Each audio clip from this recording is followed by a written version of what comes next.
Thanks, everybody, and good afternoon. Hopefully this will provide the slowed down and yet not completely sleepy talk that we all need. The title of the talk is Ghosts and Monsters of the Eastern Cape Anthropocene. I think everybody here knows what the Anthropocene is. It's appeared in many of the talks. It ties in with my PhD work, which looks at the impacts of the Anthropocene, in other words, the human impact, on the local area. We live in an age of ghosts and monsters, as ably described by the authors in the collection Arts of Living on a Damaged Planet. Monsters, say editors Swanson, Singh, Bubent and Gann, are useful figures with which to think the Anthropocene, this time of massive human transformations of multi-species life and their uneven effects. Monsters are the wonders of symbiosis and the threats of ecological disruption. In Staying with the Trouble, Making Kin in the Cthulhucene, Donna Haraway explores the concept of what she terms the chthonic ones, human and non-human entangled tentacular beings. In addition, she introduces the concept of the humosities instead of the humanities. She encourages a sinking down into the earth and a becoming with the mycelial networks and rhizomatic roots which hold the ground beneath our feet. Our very bodies are monsters. Each of us is a biome entire, colonies of microscopic creatures with their own DNA, their own life patterns, their own reproductive systems, live in and on us, and thrive. In many cases, if they stop thriving, we stop thriving. An example given in the introduction to the monsters section of the Arts of Living gives an illustration of this, which I'll relate to you.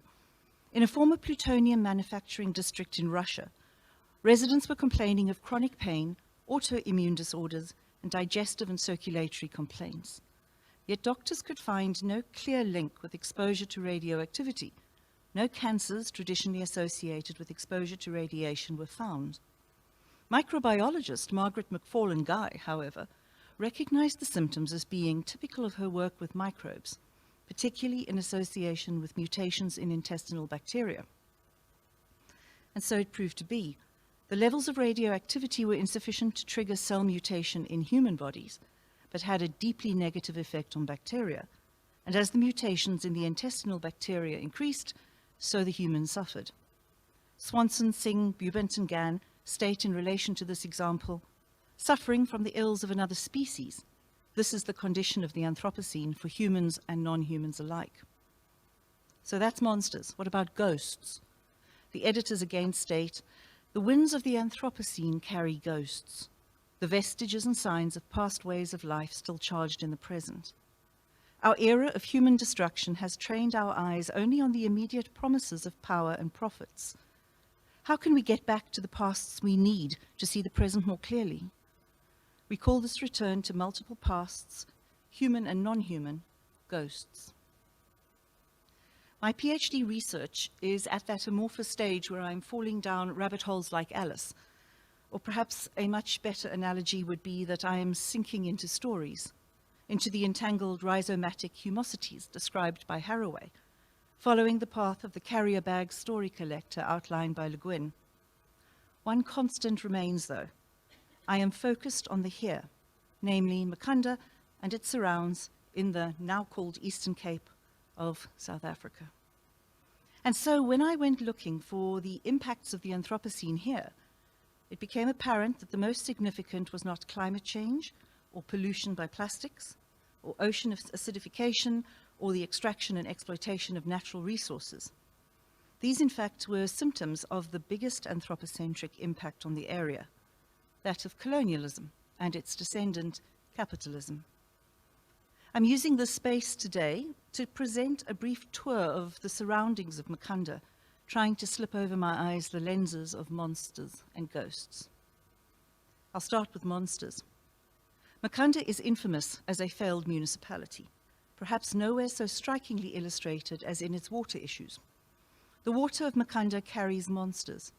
The constant intersection of sewage flow into the many streams which run through the landscape, making up the so-called Kawi ditch, and the use of them for washing and sometimes for water for drinking, makes for illnesses which attack the microbiomes in the guts of human inhabitants. The Kawi ditch traditionally marked the boundary between west and east, the white and wealthier side and the black, poorer side.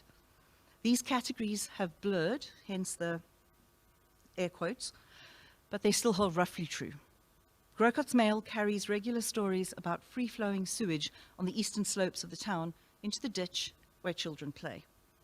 There are residents who have lived with sewage flowing past their front doors for months at a time, and perhaps longer.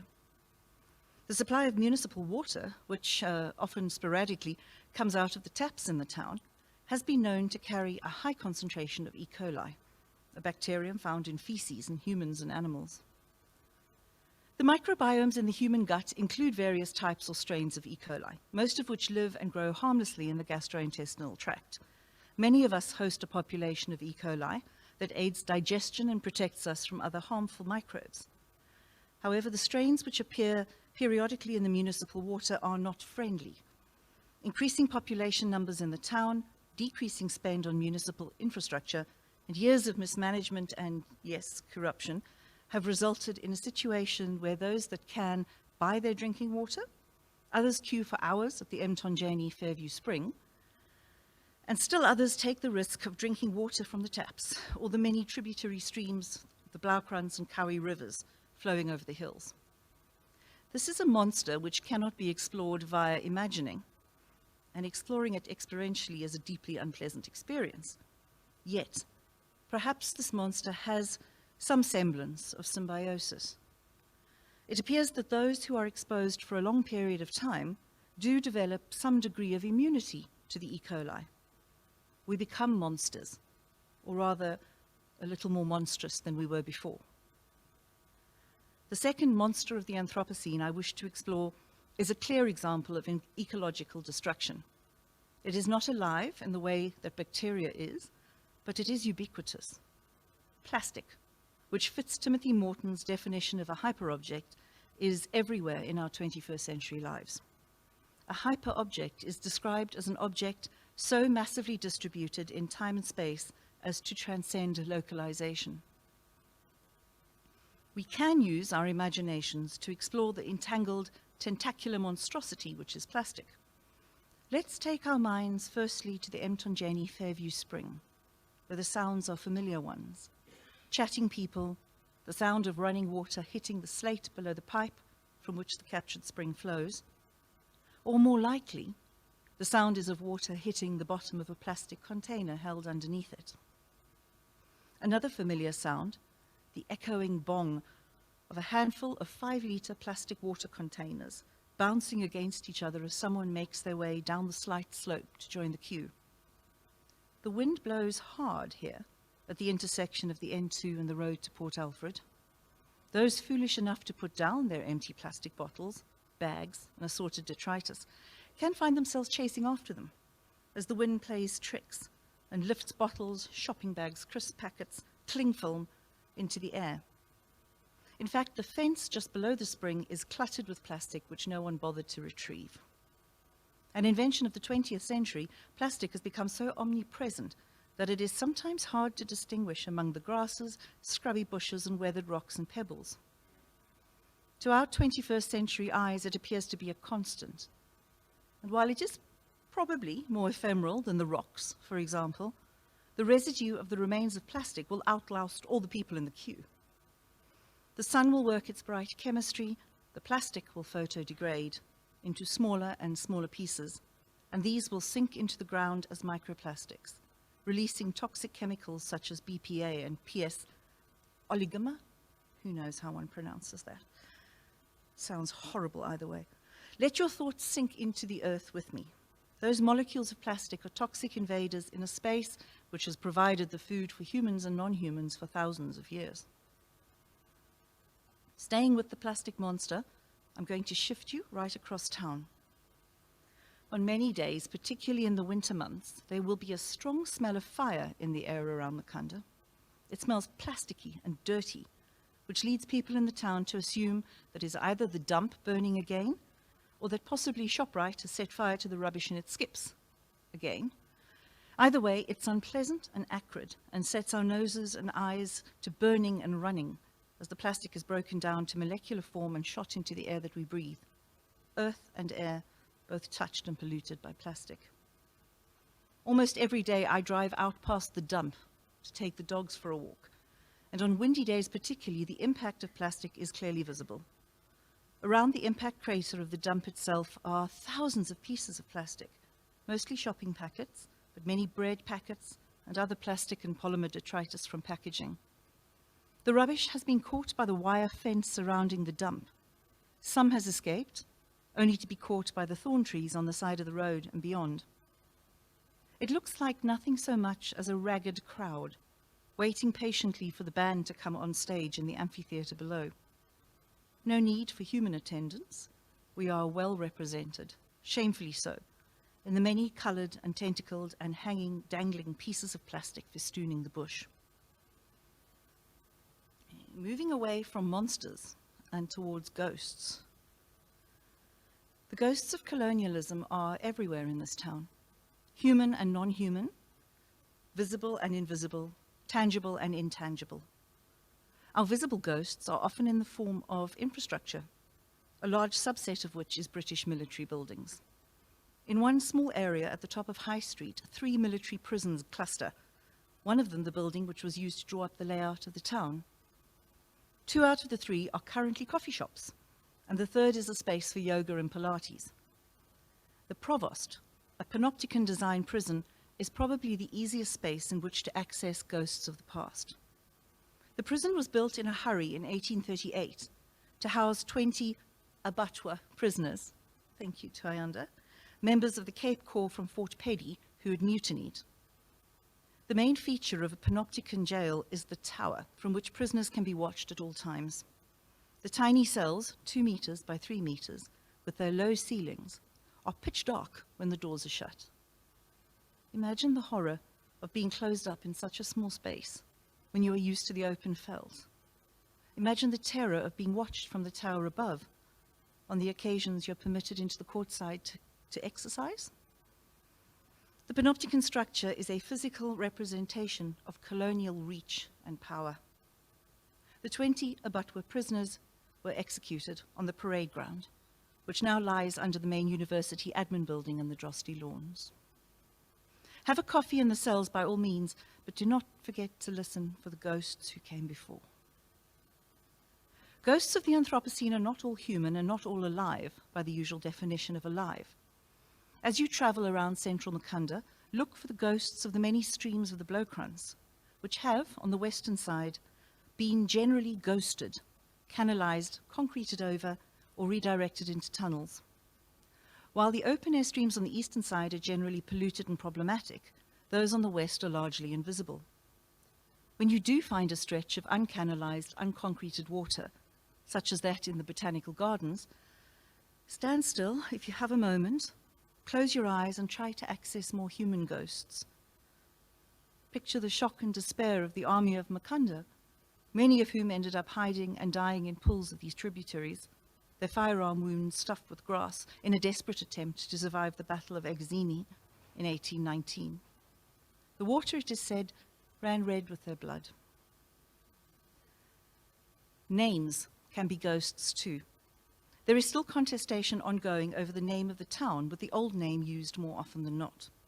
The university decided only a couple of years ago to not change its name.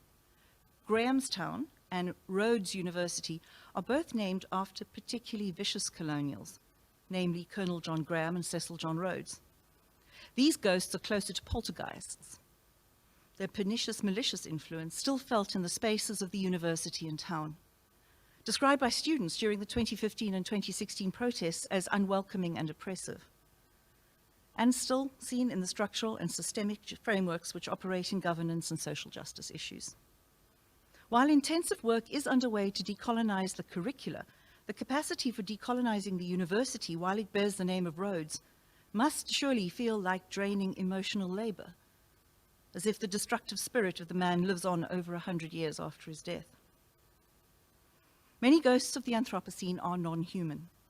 250 years ago, the Eastern Cape was a landscape thickly populated with fauna and flora, in particular the African megafauna, elephant, rhino, and hippopotamus, and the big cats and their prey animals, buck of all sorts, zebra. An 1820 settler, Thomas Pringle, goes into some detail in his diary about the frenzy of hunting by the British when thousands of these animals were wiped out. In some instances, this was for the protection of crops and farms, but perhaps even more so for sport and greed. A famous picture painted by artist Thomas Baines in 1850 and hung in the Albany Museum depicts piles of tusks and skins on display at Market Square. The ivory trade was in full swing. ShopRite is currently the main tenant in the Market Square shopping precinct. The wares are different, but the use of the space remains the same. If you take a walk up at Burnt Kraal or on Mountain Drive, then take a moment to consider how very, very empty it is up there. Think how lucky we as 21st century people feel to spot the occasional buck on our walks. Feel the ghosts of those megafauna move past you, traveling on ancestral paths now lost, their living descendants only alive through the development of national parks, where they are still deeply threatened.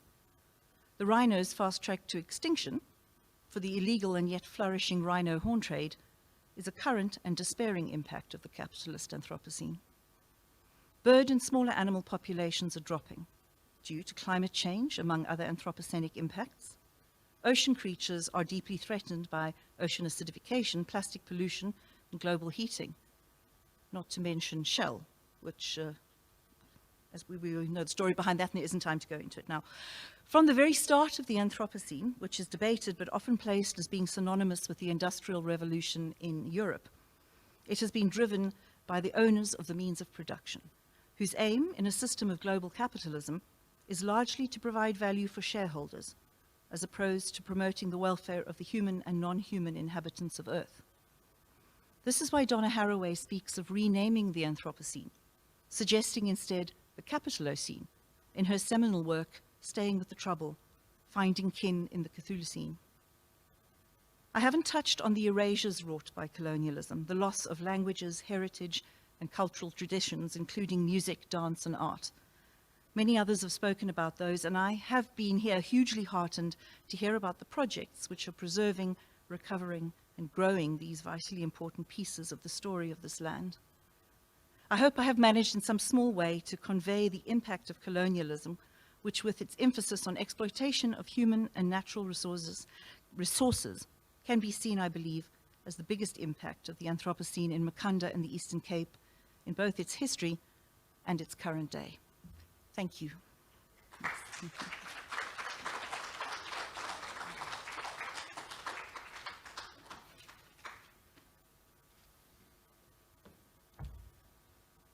Thank you, Jeannie, for that fascinating dive into the stories and connections of where we are right now.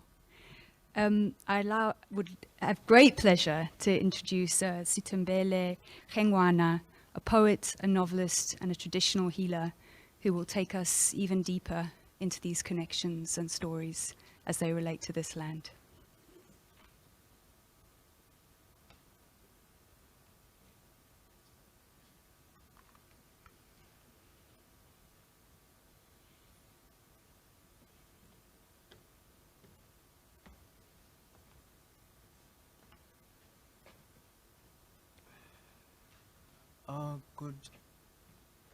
Good afternoon, everybody. Hi, thank you. The title of my presentation is Dreams, Spears, and Sacred Herbs, Reinventing and Documenting Indigenous Knowledge Systems. Of course, almost or most of these have already been touched on by past presentations. Dreams, sacred herbs, indigenous knowledge systems. The only thing I didn't hear being talked about is spears. So I'll only talk about spears. Yes, I think let me start just to add some spice into my presentation. Let me open this presentation by reading one of my poems, which I think are very much relevant to my overall presentations. Questions of identity. Below me, a picoscale valley dotted with undulating hills. This valley, wanting to nestle on the hills that I, dumbfounded, wish to confide in. Deep in these hills, I, having rounded other heights, more abstract than the guilt-inducing panorama below my feet, I sense inabilities far beyond those of sight in defining this scenery. I saw them sink, these brass-touched domes, these corrugated iron roofs.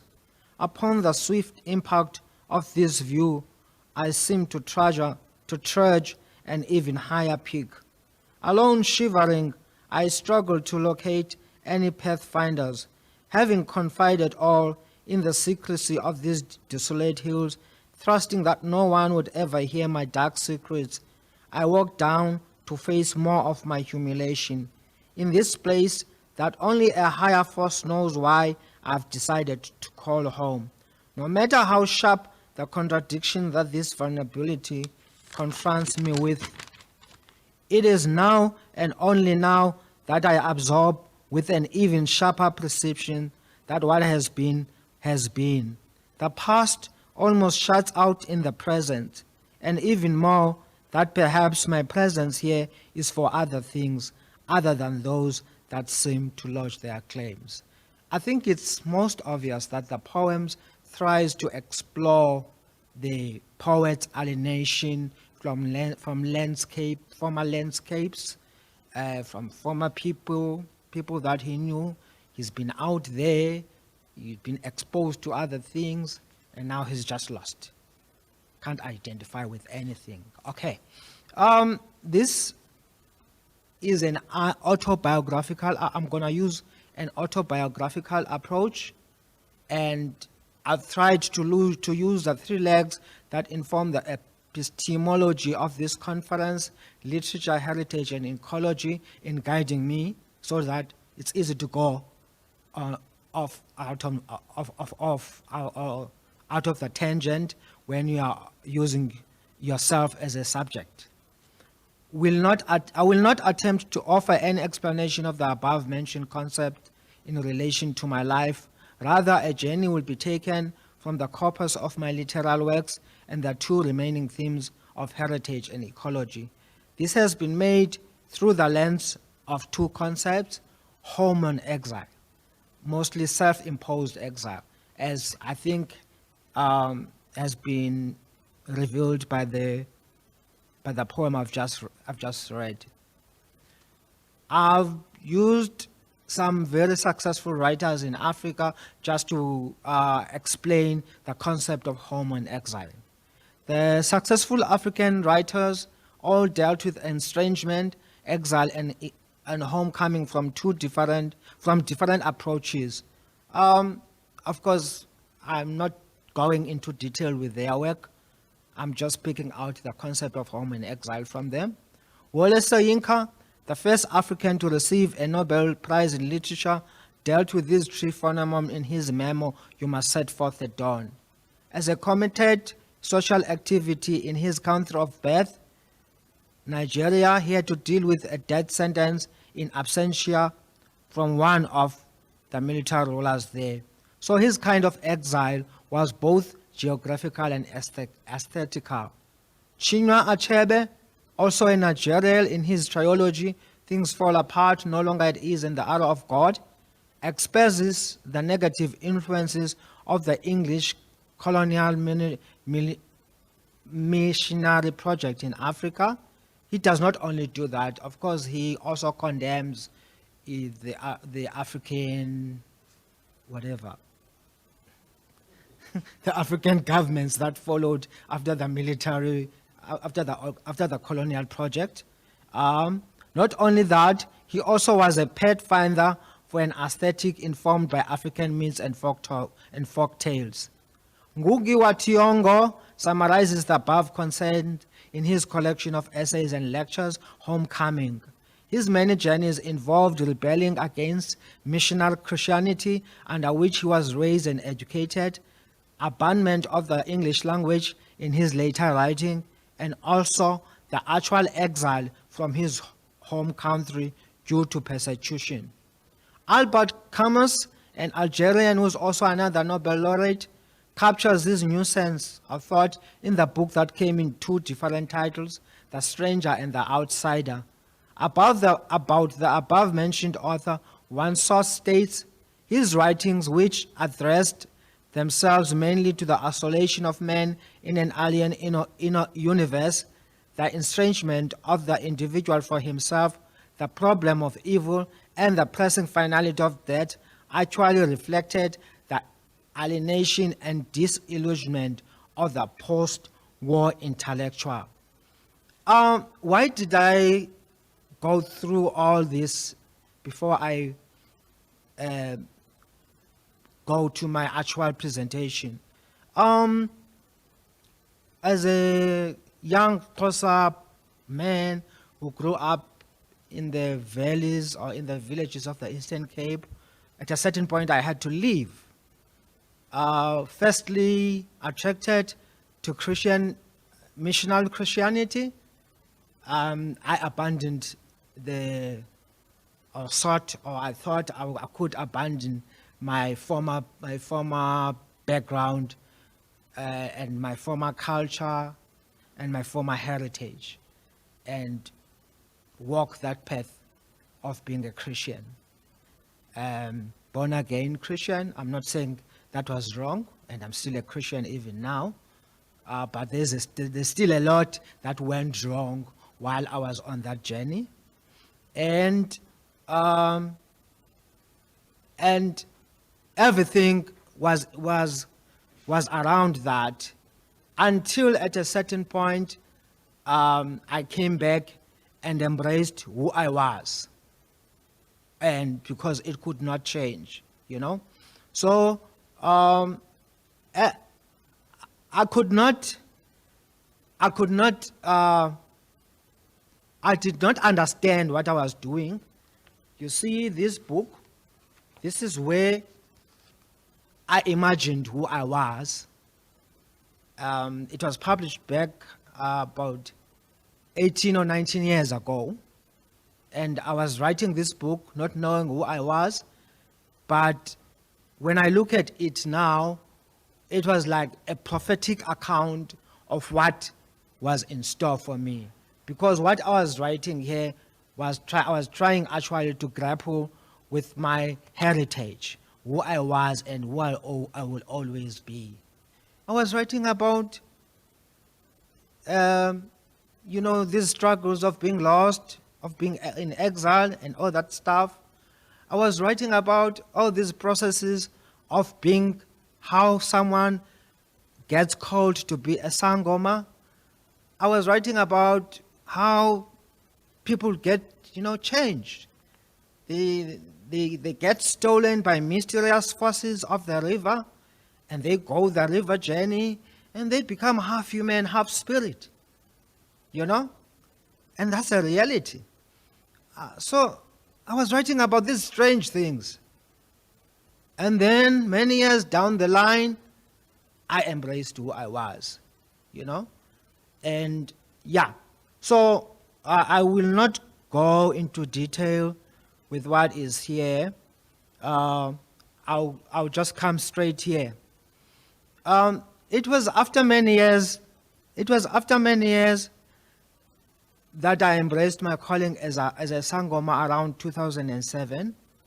I'm a ventriloquist who uses both the Bible and the oracle cards to dig into people's past, present, and future. For personal purposes, I also occasionally throw bones. I translate some of these moments into poems that not only offer personal healing, but also serve as media through which I transverse alternative worlds of thought. My Master of Arts thesis in creative writing at the University of Cape Town owes its existence and success to such moments. I dig herbs that sometimes come through my dreams. Dreams, ne? Yes, you should note that down. Herbs, dreams. that's where the ecology part comes, you know. Documenting literature, right? Heritage. This is my heritage, right? And then ecology, right? The plants that I dream about, I use them to heal people, okay? And then it means a certain kind of knowledge has been instilled in me to respect plants and to take care of them so that new generations can be able to do the same thing that I'm doing, to follow the same journey that I'm following.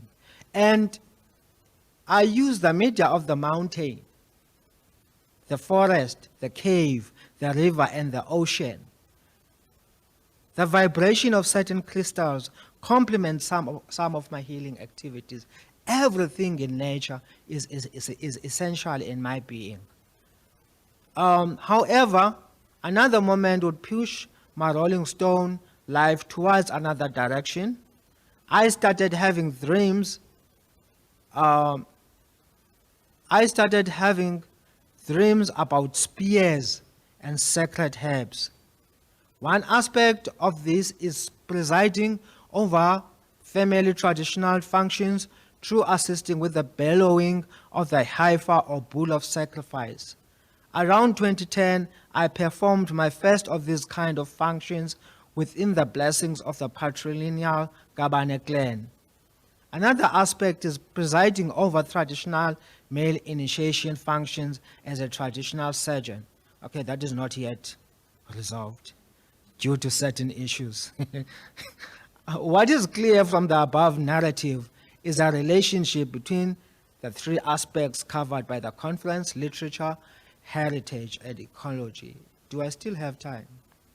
Okay, I would like just to read one simple poem which summarizes everything.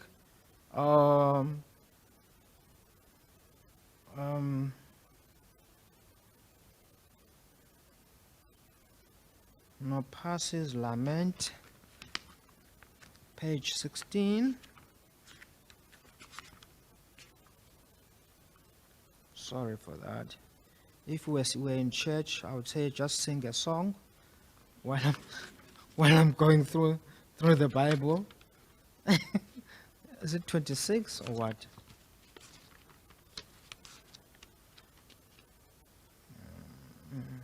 16. Or page 37.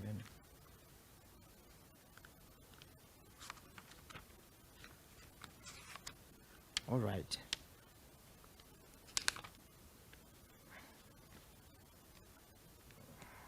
Okay. I can't find this. Just sing a song.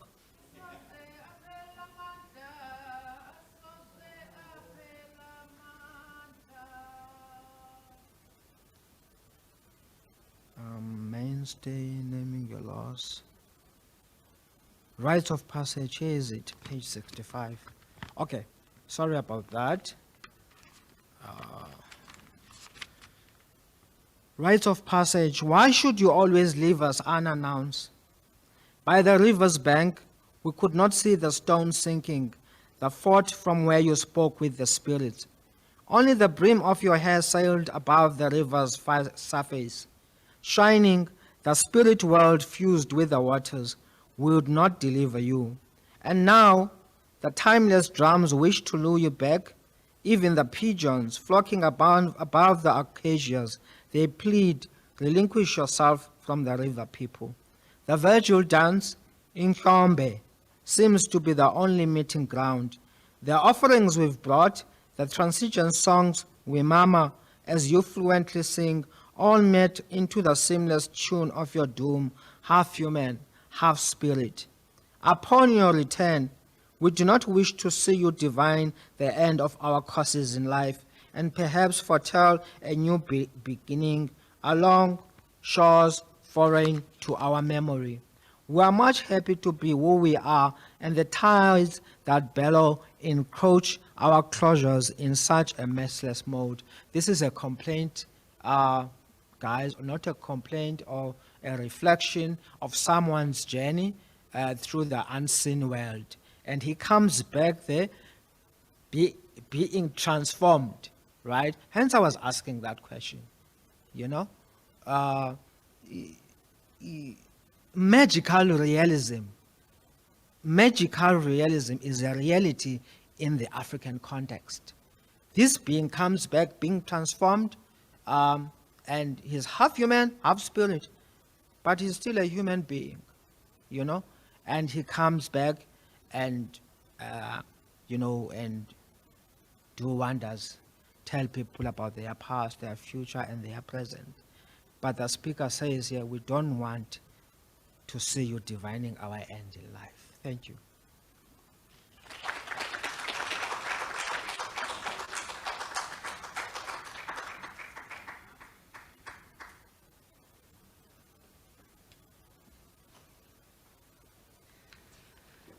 Thank you for that incredible paper.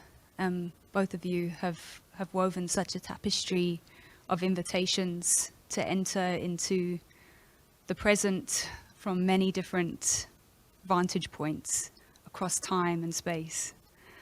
Are there any questions or comments from our physical audience? Yes.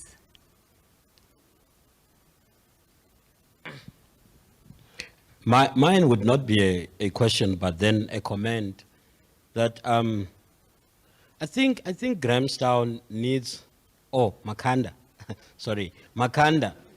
I'm not sure whether to call it Makanda as yet or Grahamstown, but I think that there should be alignment, you know, between what she had just said, the speaker before Sithembele, or the presenter before Sithembele, and Sithembele's magical realism, because Makanda is built upon graves, and other speakers spoke about the rattling bones, and I think maybe the whole country then needs cleansing, because the bones are still rattling. And we do need people like traditional healers for the process to go through, because the ghost will still haunt us if I could combine all what they've just, you know, presented. Because he says that magical realism is real in the African context. And I think really we do need that cleansing, especially in Makanda, because the city is built upon graves, and we are living, I mean, in the township, we're literally living on top of graves. Thanks. Would Sithembele like to respond first to that comment? Yeah, and thank you, Mr. Saki, for such an observation of linking all the presentations. And by the way, the title of my book is Scatter the Shrilling Bones. And, you know, and actually at the back of the book, there is an essay which tries to reflect on the composition of the poems themselves. It's like a journey. The protagonist is on a journey from UCT. It starts at the stairs of, in front of the Sarah Batman Hall, to my house in the village at Xhegwana location in King Lamstown.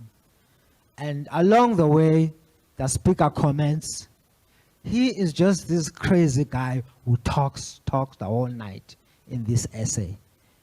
And when he arrives here in Grahamstown, he makes that observation, you know, that the red soil is in anguish, it's red. And he comes up, he invents a myth um, how can this be undone, the red soil? Because he brings back those narratives of Makhanda and the English armies, because of course he claims that the soil is red because of the blood of the people that was spilled here during those wars. And he argues that the only thing that can undo that, it's a cleansing ritual. And at the end of the day, he claims that that will never happen. Why? Because the real perpetrators are all long time dead. Makhanda is not here to be found. The English armies are not here to be found. Well, that is a creative work, basically. But what I'm trying to say, Mr. Saki hit it on the nail. If at UCT they did that last year or 2 years back, a cleansing ritual for the Khoisan people, they did that there. Why can't we do it here? You know? Yes. Thank you. And Jeannie, perhaps you can respond to that comment and this idea that the perpetrators are no longer with us, although through your imagination they are, in the form of the ghosts that haunt the city. But perhaps you can talk about some of the ways that the water of the city also is kind of in a state of sickness. Absolutely. Can you hear me? Yes. Yeah. Dudu is right. I agree with him in Sithembele as well. I was wondering, when I was writing this talk, that ghosts are, the whole point of the term ghosts in this context is to say that they are not gone. They are not gone, they are with us still. So it's the vestiges that remain of injustice. And one of those is the deep social injustice of the water situation. It's as if the water were injured during those times and has never recovered, and it is still hurt, and it is not clean, and it is not nourishing for people. So yeah, the water situation operates on many different levels, from the very mechanical to, the pumps have broken again, to the completely philosophical, what's the right to water and etc. And I think a cleansing ritual would be something which would probably, I think it would be wonderful, but would it not have to be repeated repeatedly? Because the as you say, the original people aren't here, but also the wound has not been fixed.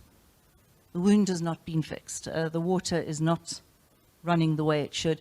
I wondered also whether the attempt to decolonize the university and the town might not also be seen as an attempt, at least, to make reparation for the horrors that happened here and the bones that lie in the ground. It's one of the reasons why I felt that the name of the university should have changed, and I understood the reasons behind it. But that was my point, with emotional labor involved in trying to decolonize a space that bears this name. So perhaps that cleansing ritual can be seen as the ongoing process of trying to create a more Africanized space, if I can use that term, and moving away from the systemic injustices of the past. I don't know if that, if that is, yeah, okay, thank you. We have another question at the back, and we seem to be tracking this connection between the need to cleanse the waters themselves and the cleansing ceremonies that are required. My man there at the back has another question, and then you can perhaps respond to the next question. There's another question from the audience.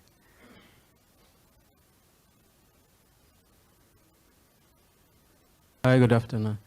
I'm not too sure about the relevance of my question to Jean's talk. On one hand, I find her description of the monster, and this is quite ironic, brilliant. I don't see any other accurate description of what we're doing to nature through littering, the plastics. It's quite brilliant, I must say that, and that's the ironic part of it. On the other hand, I find it really overwhelming. It just disempowers me as an individual who wants to do something about it. And so I guess my question is, what can one do about this monster? It's all over. It's all over the country. In the countryside, where you find people who are throwing disposable nappies, just like this. As a cattle herder on weekends, when I visit my mother, I find cows literally eating between nappies and the grass.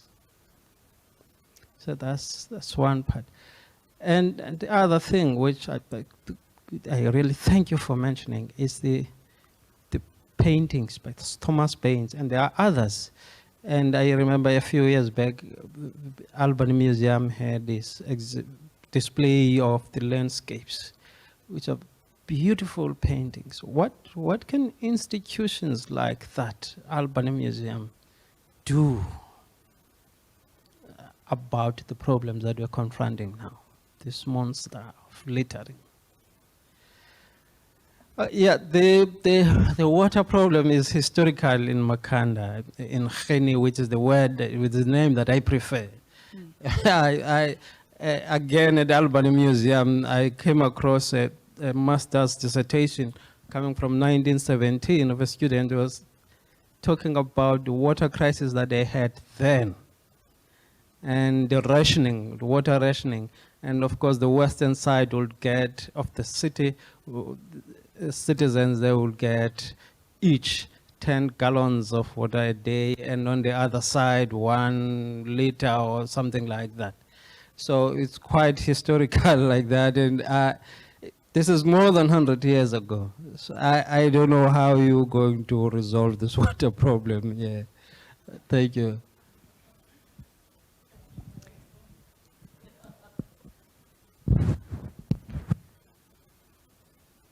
So if Jeannie responds first, or Sithembele first, and then Jeannie. Sorry. No, I was just thinking now when she was talking about decolonization as a means of, as a process or a means towards cleansing. And yesterday there was a comment on decolonizing museology, or can you decolonizing the museums, you know? I'm trying now to, because this is one space basically. We cannot separate the museums from the water and the libraries and all that stuff. It's all linked together, you know? And we all know, I mean, historical, that the colonial project was behind the collection of archives and important artifacts, you know. Colonial masters came into colonies and took what was precious and important and shipped them to Britain. They came and took scripts in Africa that were important and gold, that were gold to us, and shipped them to America, you know? And I think that is what Tom was meaning when he was talking about decolonizing in museums, to shift, to make a paradigm shift, to do things the other way around, to take what is ours from there and bring it back home. And Usisi at the back, she talk about those thousands and thousands of folk tales that are housed in America. You know, that is decolonizing. If we go back now and claim that and take it back, that is colonizing in museology. And we cannot necessarily point systems, point names, and point people and saying, "Wa ubani makabuyise into ethile." We are saying, let it come back. You know, whatever it's there and that was taken, ngendlela engeyiyo, mayibuye ize ebantwini bayo. And I think in a way, the museum in its present stance now, saying that now we are focusing on reaching out to our indigenous voices or our indigenous literature to come and be archived here. You know, that is decolonization in a way, and it will always be decolonization. So I just wanted to comment that I'm observing that even questions from yesterday that were unresolved are being answered today. Thank you. Jeannie, would you like to briefly respond before we come to an end? Yeah.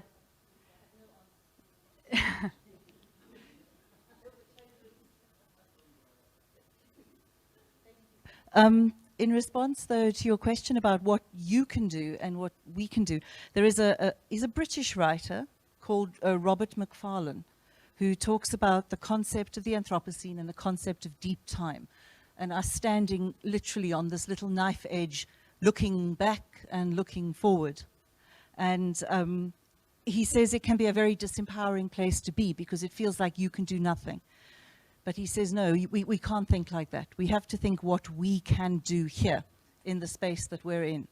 So I would suggest that the biggest step we can all take is education, is to educate the people we know, to pick up the rubbish ourselves. And when people ask us, why are you picking up other people's nappies? Okay, why are you picking up other people's nappies? You say, because the cows are eating them. Have you seen the stuff coming out of their rectums? It's plastic bags, the donkeys here in town.